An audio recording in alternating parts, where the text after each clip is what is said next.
might not have heard about it, but something has happened in the auto industry that is already affecting us all. While you were comparing car prices or wondering why every dealership lot looks like a graveyard, General Motors was rewriting the rules behind closed doors, not just about vehicles, but about borders, jobs, identity. This isn't a market dip. This is a collapse in slow motion. A $279 billion industry just got sucker punched, and the aftershocks are only beginning. So, what happens when America's biggest automaker goes borderless? What if the Made in America label no longer means anything? And what does it say when Wall Street rewards betrayal? What's happening?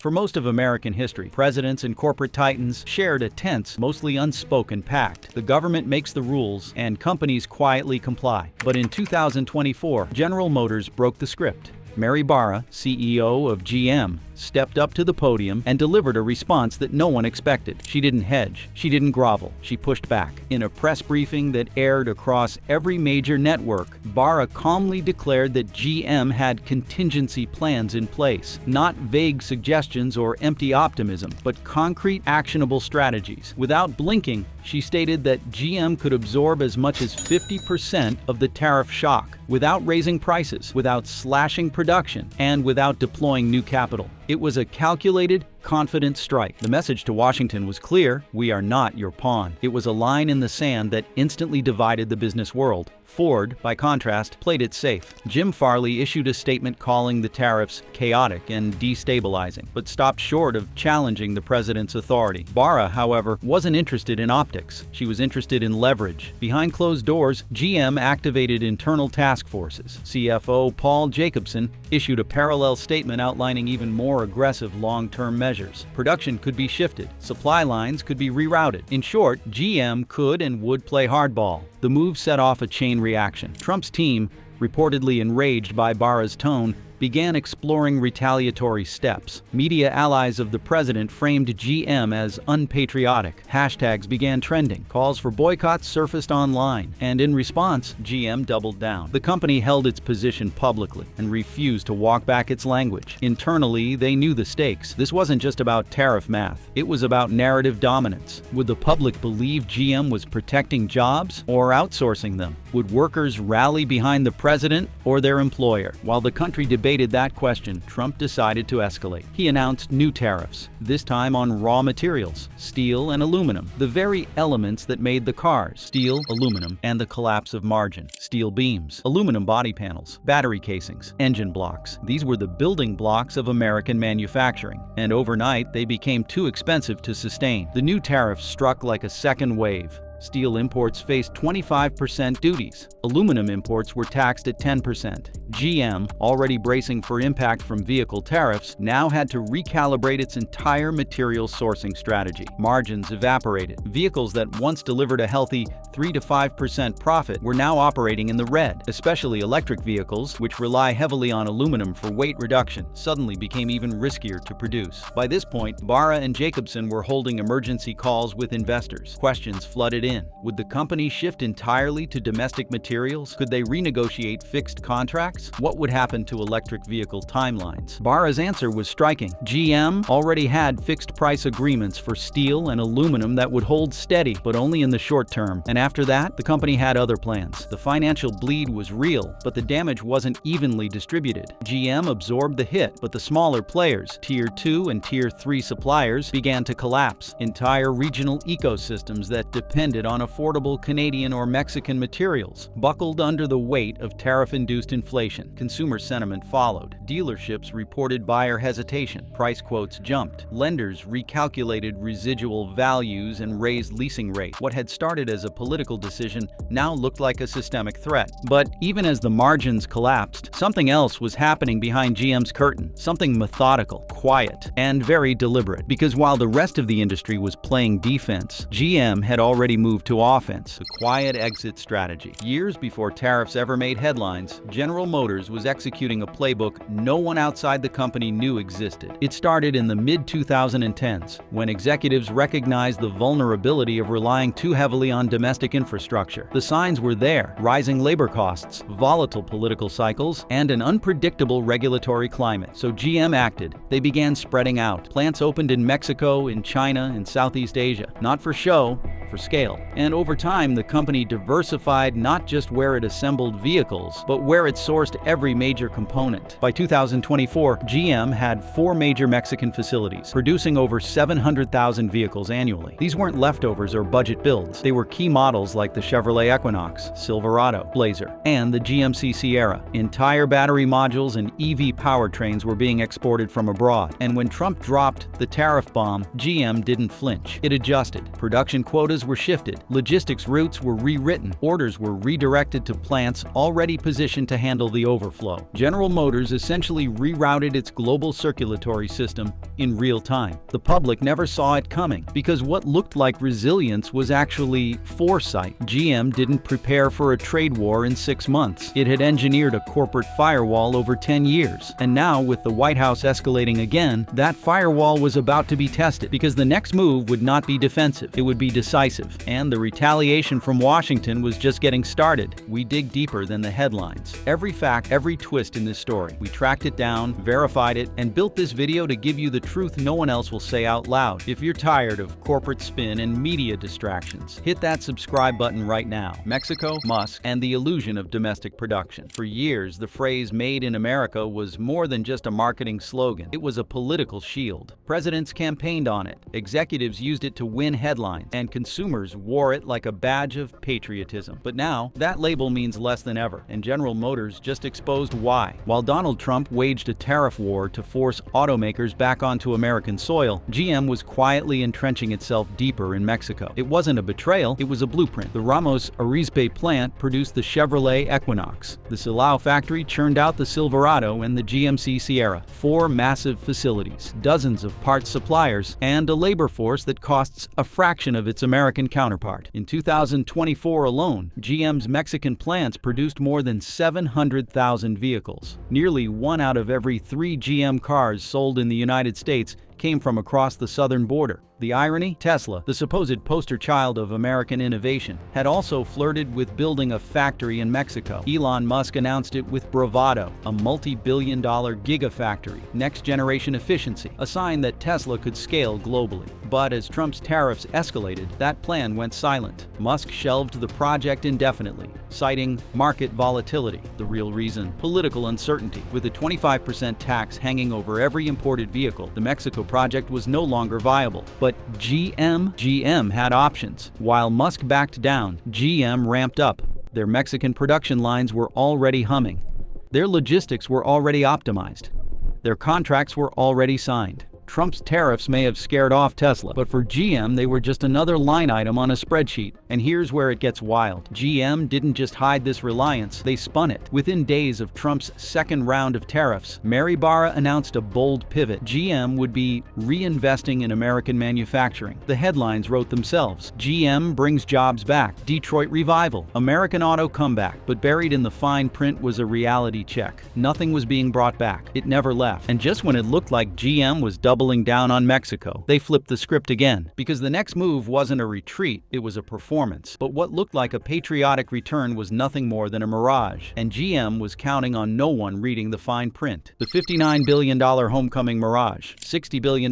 That's the number GM dropped on the table. Not as a warning, not as a bribe, but as a promise. A patriotic promise. New plants, new jobs, new futures, all on American soil. The media couldn't get enough. Anchors called it a revival. Lawmakers called it a victory. Trump called it proof the tariffs worked. But the truth, it was a mirage, carefully staged, masterfully timed, and strategically misleading. Here's what they didn't say. The majority of that investment wasn't going toward breaking ground on new facilities. It was earmarked for modernization, automation, and capacity expansion. Translation: robots, software, digitization. At one Midwestern factory slated for reinvestment, the actual job count was projected to drop by 20%. At another site, union reps were told the new machinery could handle tasks more efficiently than the human line workers they replaced. So while politicians celebrated job creation, GM quietly finalized plans for job elimination. And the press releases, they were careful. Every sentence included words like opportunity, transformation, and mobility. But never once did they mention headcount. Because the real transformation wasn't about geography, it was about labor reduction. GM wasn't coming back home. It was cutting costs under a red, white, and blue banner. And here's the kicker. kicker. This wasn't even new. GM had tested this playbook before: announce big domestic investments, collect tax incentives, automate the build-out, and walk away with a public relations win. But this time, the stakes were higher. The tariffs had created a panic. People wanted reassurance, and GM delivered the illusion of stability, just long enough to keep investors from bailing. In towns like Lordstown, Ohio, and Janesville, Wisconsin, residents got excited. Rumors spread of reopened factories. Local leaders pitched infrastructure plans. High schools restarted vocational training programs. Some folks even bought houses in anticipation of the boom. But nothing came. No jobs, no assembly lines. Just empty lots and economic confusion. The truth is, $60 billion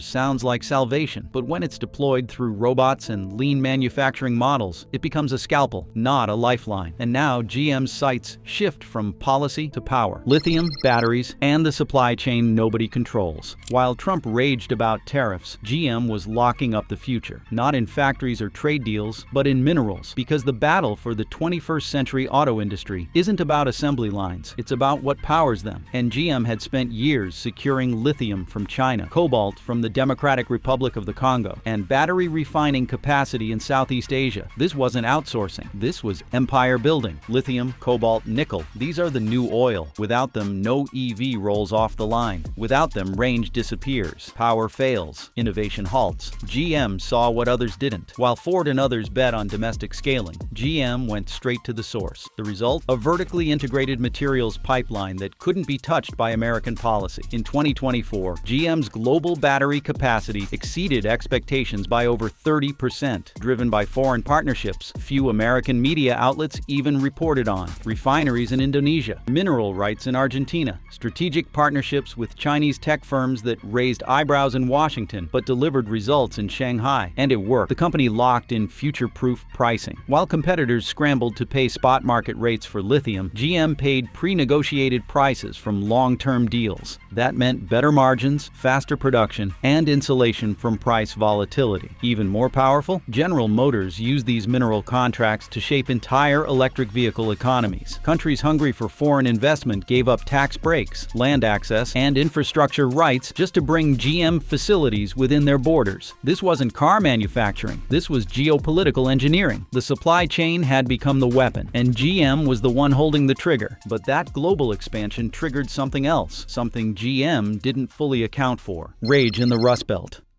The celebration at GM headquarters didn't reach Flint, or Dayton, or Lansing. It didn't reach the shuttered plants, the half-empty diners, or the union halls where workers now sat watching the news like it was a funeral. Because GM wasn't just going global, it was going silent. In city after city, layoffs mounted. Promised retraining programs turned into budget line vapor. Communities that had survived the 2008 crash, the 2020 shutdowns, and the post-pandemic supply shock found themselves hit again, this time by abandonment. Protests erupted outside regional plants. Workers chained themselves to factory gates, waving signs that read, "You promised us a future." Union leaders took to national television, decrying the betrayal. They weren't just losing jobs, they were losing the narrative, because GM kept telling the world they were investing. But investment didn't mean jobs. It meant machines, robots, software, supply chain optimization. The Rust Belt, once the beating heart of GM's empire, had become a ghost. Populist voices seized the moment. Talk radio lit up. Congressional hearings were called. Mayors demanded answers. And while some tried to frame it as an economic inevitability, others didn't hold back. They called it what they believed it was: treason, corporate betrayal, the selling out of America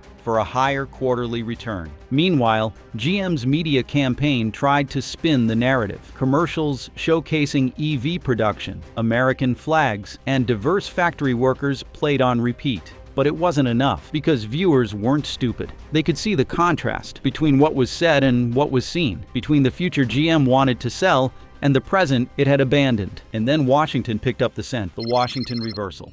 At first, Congress celebrated GM's resilience. They praised its transition to electric, its investments, its growth. But when the protests started making headlines and polls began shifting, the mood changed fast. Lawmakers who had once touted GM's return began backing away. Their talking points softened, their tone hardened. Hearings were held, Committees launched investigations. EV subsidies, once guaranteed, became political landmines. Senators demanded transparency on foreign contracts. House members introduced bills to revoke tax breaks for automakers who sourced parts from outside North America. For GM, it was noise. They'd already moved on. The subsidies were helpful, but not necessary. The regulations were annoying, not paralyzing, because GM's real growth wasn't in Michigan. It was in Vietnam, in China, in Brazil, in Germany. Washington was slow to realize it, but when they finally did, it hit hard. They no longer had leverage. GM had evolved beyond their control, a post-national corporation, agile and untouchable. By the time they tried to punish GM, the company had already restructured. Political risk was priced in, alternative markets were secured, and voters, they were angrier than ever, not just at GM, but at the system, because the old promise was dead, the one that said hard work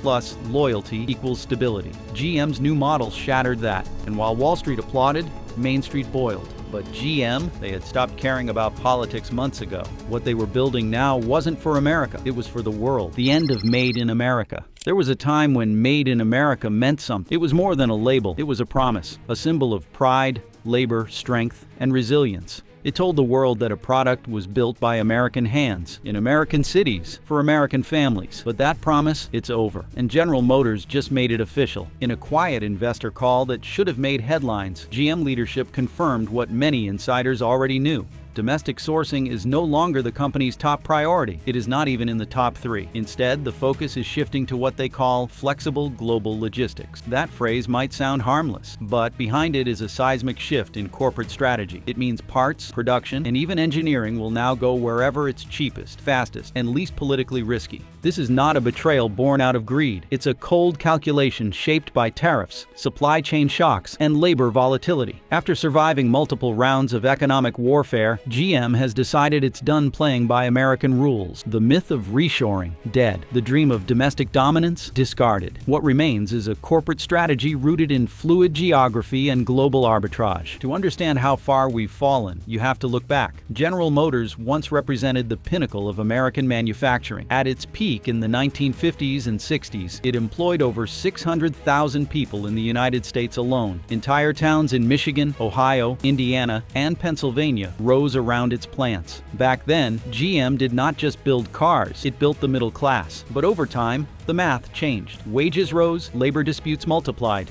Global competitors entered the scene with leaner operations and lower costs. Then came NAFTA, then came China, then came automation, and finally, tariffs. Tariffs that were supposed to bring jobs back, but instead pushed GM even further away. In 2025, over 1/3 of GM vehicles sold in the United States are built in Mexico and Canada. That number is expected to rise, not fall. The supply chain stretches across 6 continents. Engines are built in Korea. Batteries are sourced from China. Design teams are split between California, Germany, and Bangalore. The badge on the front may still say Chevrolet or Cadillac, but the idea of an American car has become an illusion, and Wall Street, they could not be happier. While workers mourned the end of Made in America, investors saw something else entirely, a historic buying opportunity. Investors bet against the flag and win. There's a quiet truth in modern capitalism that few want to say aloud. Patriotism rarely moves markets, profit does. And when General Motors abandoned its commitment to domestic manufacturing, investors didn't recoil, they pounced. Private equity firms, sovereign wealth funds, and institutional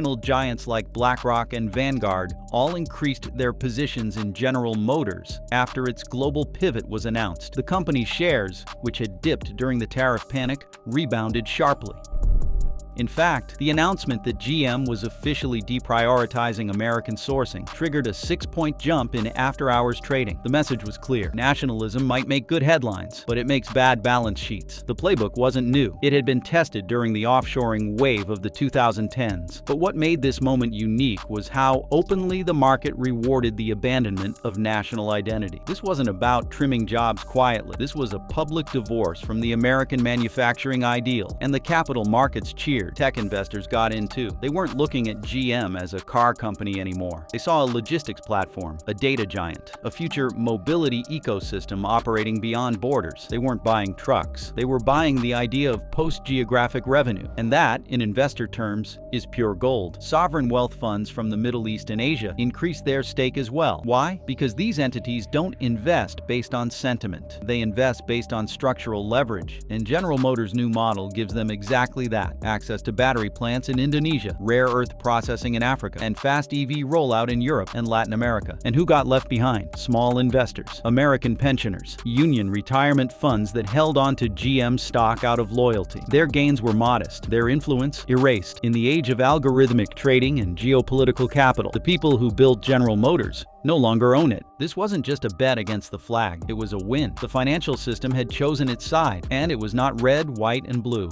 But not everyone was ready to accept defeat, least of all the man who started the war. Trump's last stand against the borderless machine. Donald Trump had built his political career on one central promise: to bring manufacturing home, to make America proud of its factories again, to force companies like General Motors to play by American rules. But in 2025, as GM shifted its identity and capital fled nationalism, that vision was crumbling before his eyes. Trump responded the only way he knew how, by going on the offensive. He delivered speeches in Michigan and Ohio condemning General Motors. He called their leadership traitors to the American worker. He proposed legislation to strip federal contracts from any company that refused to commit to U.S.-based production. He even floated the idea of criminal penalties for corporate offshoring, but none of it stuck. Congress didn't bite. Investors ignored him. The media, once captivated by his every move, had moved on to other crises. And most critically, GM didn't flinch, because they knew something Trump didn't, or wouldn't admit. He no longer had leverage. The 200% tariff he had placed on GM imports, circumvented. The regulatory threats, neutralized by legal teams and international trade loopholes. His political base, still loyal but